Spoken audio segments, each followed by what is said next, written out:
Now I have a hospital just in the name, but physically, if your committee would visit, you would establish that we don't have a hospital in Mukono. Because, Mr. Chairman, just the basic that makes a hospital, at least, maybe the minister would tell us basically what should be on ground to say that this is a hospital. Because you can give us a hospital by title, but when physically you have a facility that does not have just mere wards where you can admit patients. I have one ward to admit men, women, people of all ages, diseases, everything in one ward. 2, no X-ray, nothing on the ground, Mr. Chairman. So I want to know basically what must be on ground for a facility to be called a hospital. And then 2, even that small facility we have, then it is divided into private and public, facilities.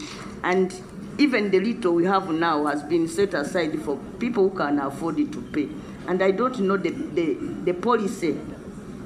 What is the policy in determining that at such and such a place, we can establish a private facility and then also have a public facility in one place? 2, Mr. Chairman, the mortuary itself, there is a room that was supposed to be a mortuary, but it has no refrigerators, so it's just a dumping place for bodies, and they start loading the very minute you deposit them there. And then I want to know about the National Cleaning Days. We do support the National Cleaning Day, but the way the whole project was hatched, what has remained after the first cleaning is that the cities are more dirty. This time the rubbish is just at the front. That was behind was brought at the front. And our streets now are lined with garbage.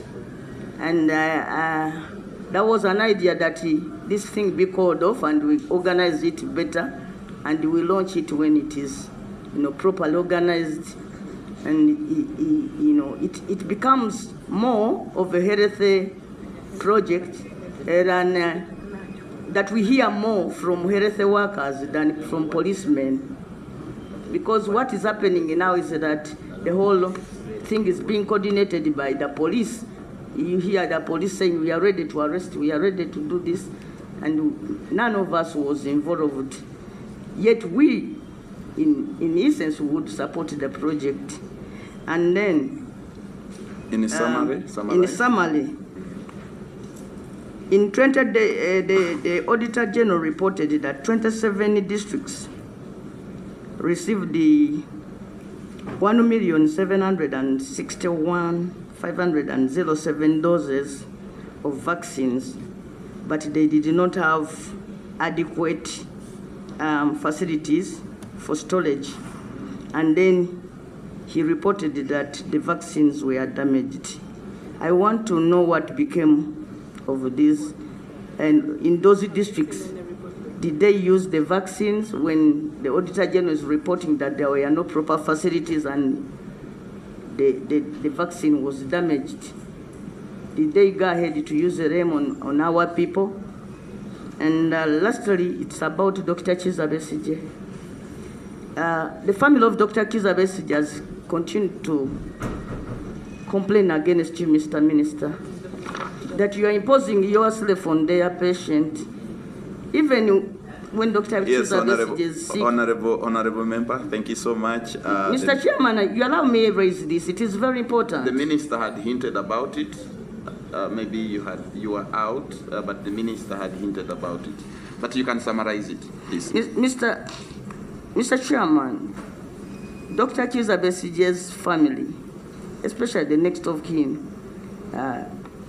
Engineer Winnie Byanyima, has said that Mr. Baliomus, Honorable Baliomus, is imposing himself on the patient. And when he visited him The patient was grabbed out of Mulago, and as we talk right now, they cannot trace where their person is. Which type of doctor would treat a patient so in such a cruel manner, really, doctor? This is a person who comes. You have made the point, Honorable. You have made the point. Why are you harassing?